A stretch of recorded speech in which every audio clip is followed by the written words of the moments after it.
Madam. Thank you very much, and good morning to everybody who have braved the morning to be with us here today.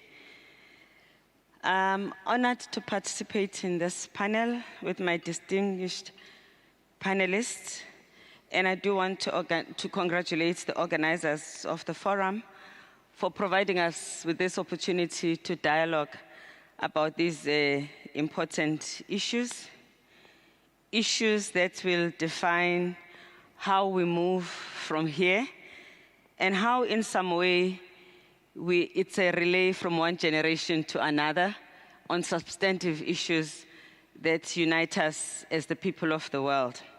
In particular, for the purpose of this forum, how we take the issues that impact on women forward.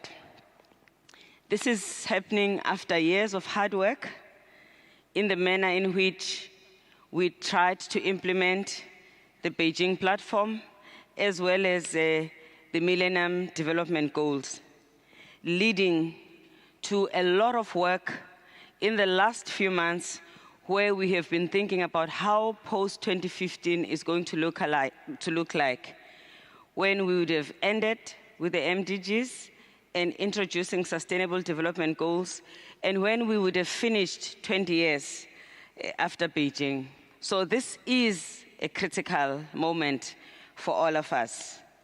We have made progress, that is definite, but we have to stay on track because there's much, much more to do still.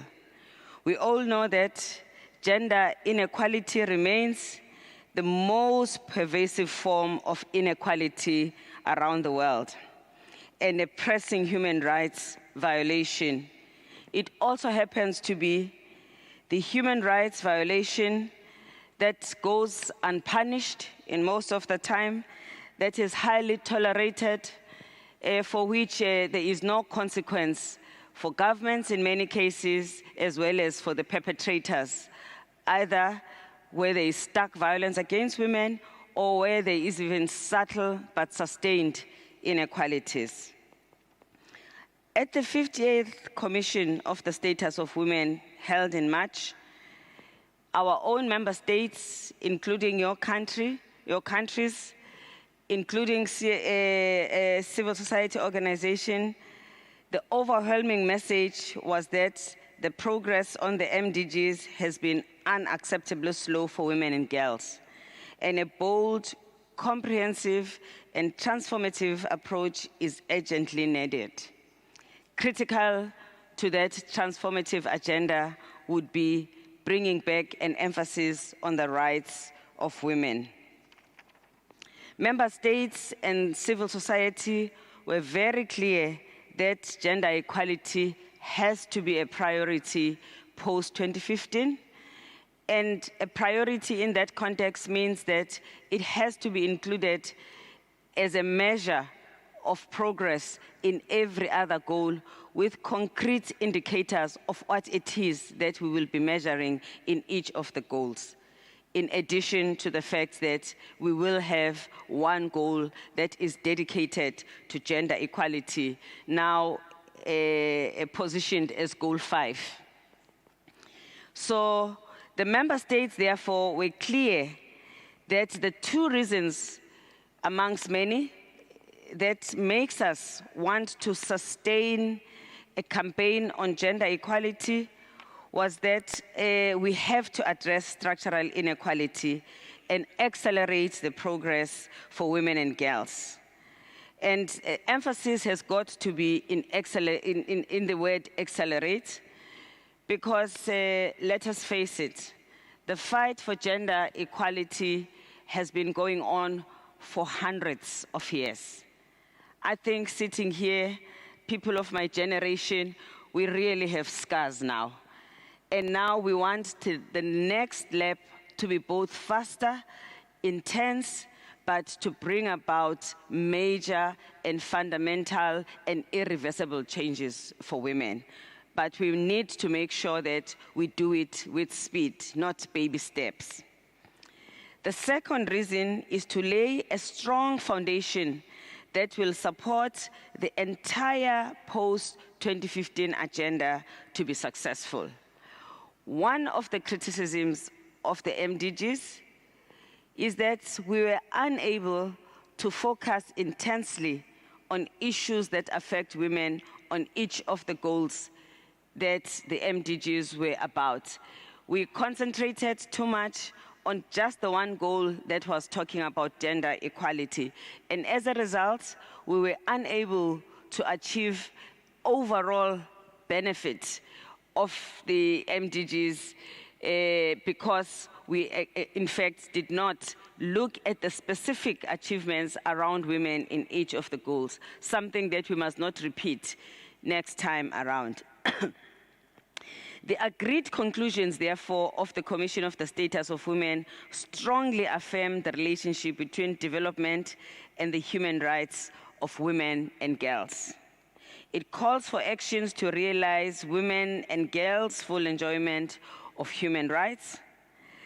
As we meet and as we speak, as the introduction explained, a team that has been tasked by the member states and the United Nations to make the plans for post-2015 is now at its final stages. The co-chairs of this, what is called Open Working Group, has been able to define the different areas that the post-2015 agenda will look into, and there are 16 focus areas, but I will speak just about the specifics to do with women. According to the most recent text of the co-chairs on the Open Working Group, the progress proposed for Goal 5, it is that we should attain gender equality, empower women and girls everywhere by the year 2030. Can I repeat that? It is recommended that by 2030, we should attain gender equality, empower women and girls everywhere. What this means is that we actually have to work very hard to grab this opportunity where a specific time has been set as a potential time within which we can make fundamental changes in the way our society works. We are not naive to think that this is a walk in the park, but it would also be naive and irresponsible of us as women not to work very hard to aspire and to hold governments accountable for making this happen, because this is what governments are putting forward. And we support it, and we have been pushing for it. This means that we've got to run with it. I don't feel the energy. This means that we've got to run with it. After hundreds and hundreds of years of fighting for this, because as long as the world has been created, there's been gender inequality. We now have 15 years to actually grapple with this, with everything that we know. Because now we know what the problems are. We know where they are. We know what the solutions are. We know where the resistance is. And we just need ourselves and the rest of humanity to focus on the fight. The Open Working Group has given 11 targets that we need to focus on in order to gauge whether we are moving in the right direction for these 2030 targets. And I'm going to read to you these 11 target areas. Target 1 is that we must end all form of discrimination against women and girls. And this would mean, for instance, we have to make sure that in every country, there is no legislation that discriminates. We still have more than 100 countries who in their statutes have got gender inequality legislated. In the same countries, you have a constitution that eliminates gender discrimination. So we've got to get that right, where there are no hidden statutes that undermine the constitutions. And of course, implementation. 2, eliminate all forms of violence against women and girls in public and private spaces. I'm sure I don't have to explain this one to all of us because it is a pandemic as we speak. 3, eliminate all harmful practices, including child and early marriages, forced marriages, and female genital mutilation. And of course, I would add even here, trafficking of women. 4, ensure equal access to quality education and eliminate gender disparities at all levels of education and training. 5, ensure women's equal access to full and productive employment and decent work and equal pay for work of equal value. 6, reduce and redistribute unpaid care and domestic work through shared responsibility. 7, ensure women's equal access to control and ownership of assets and natural and other productive resources, as well as non-discriminatory access to essential services and infrastructure, including financial services and ICT, information communication technology, that is.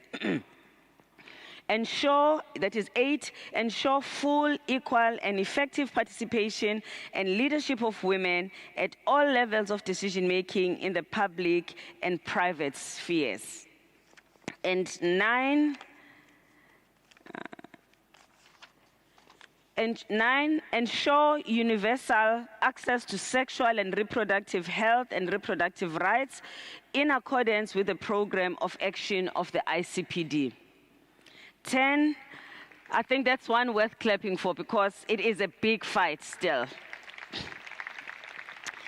And 10, promotes the availability of gender disaggregated data to improve gender equality policies, including gender responsive budgeting. And 11, fully engage men and boys in efforts to promote and achieve gender equality and the empowerment of women and girls. So this is the list of indicators that are ahead of us that will assist us to gauge whether we are achieving gender equality.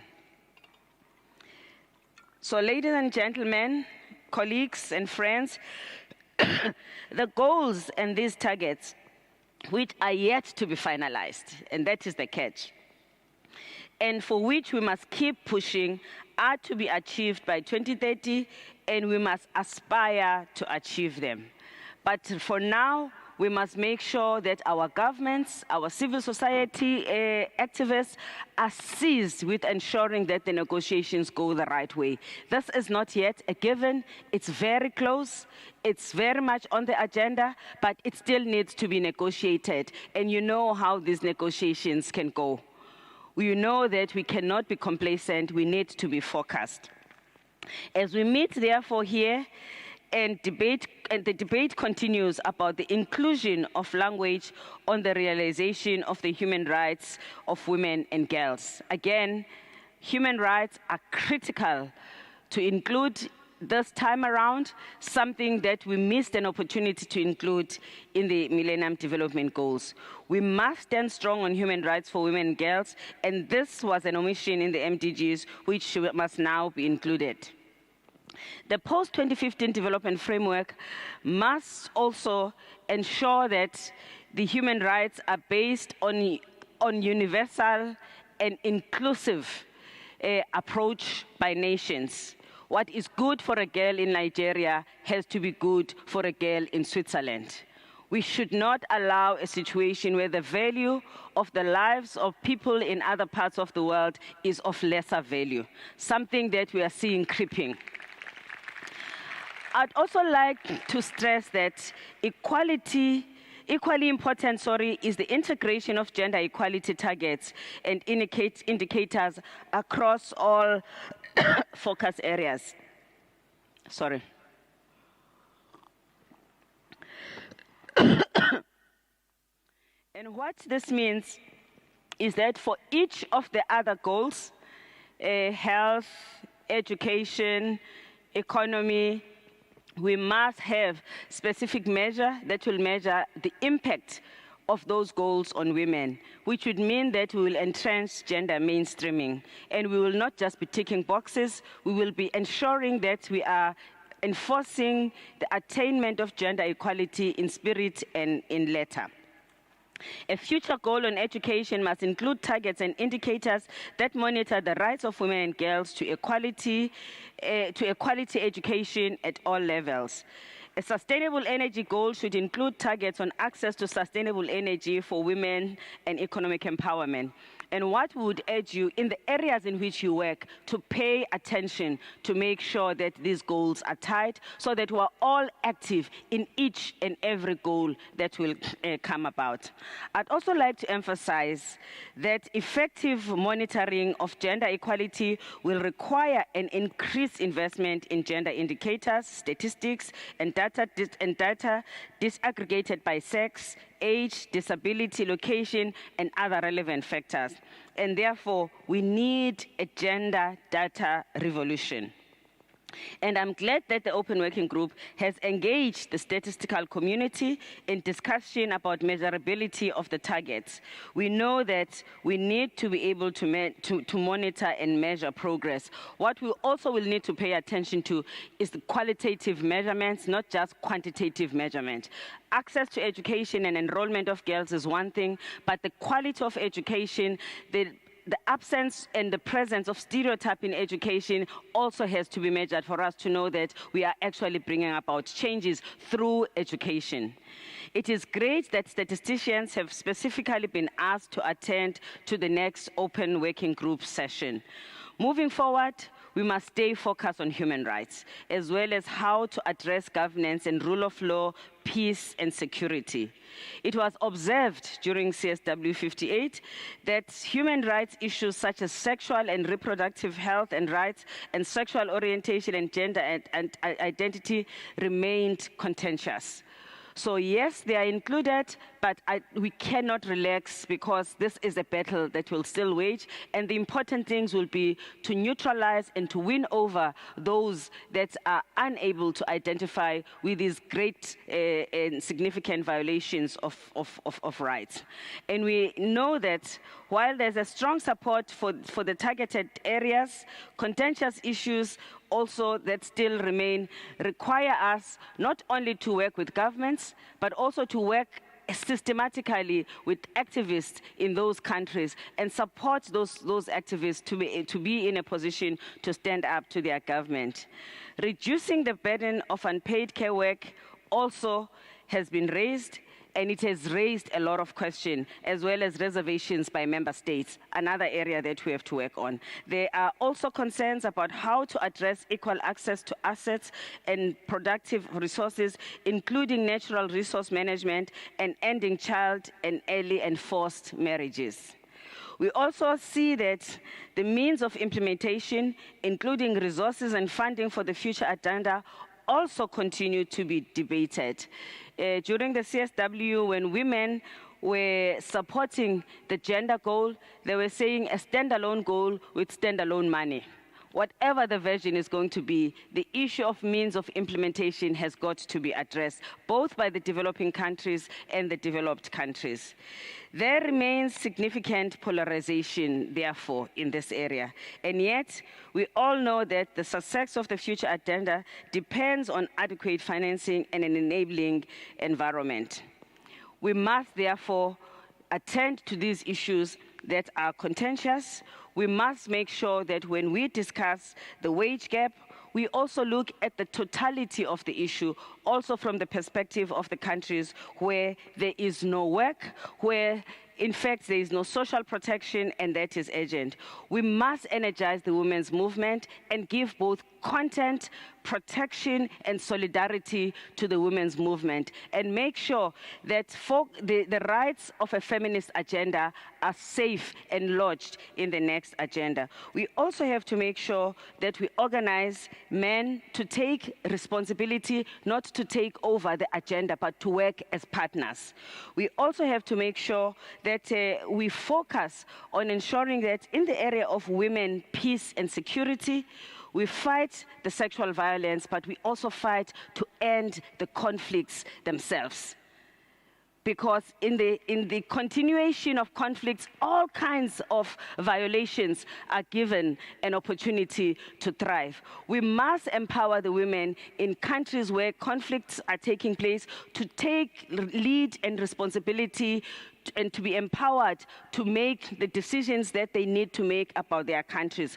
When we are deploying women to work on peace and security, we must draw from women who come from countries where they have seen and experienced this violence. Women in a country like Rwanda should be the leading experts on women, peace and security on the continent. Women from Sierra Leone who have fought and who have persevered must be experts and must lead the agenda of women, peace and security. And we must make sure that the new issue which UN Women is putting on the agenda on reparations is given attention, and that we are able to make sure that women get justice, but at the same time they also get reparations in order for their dignity to be restored and their livelihood to some extent also to be restored. Thank you.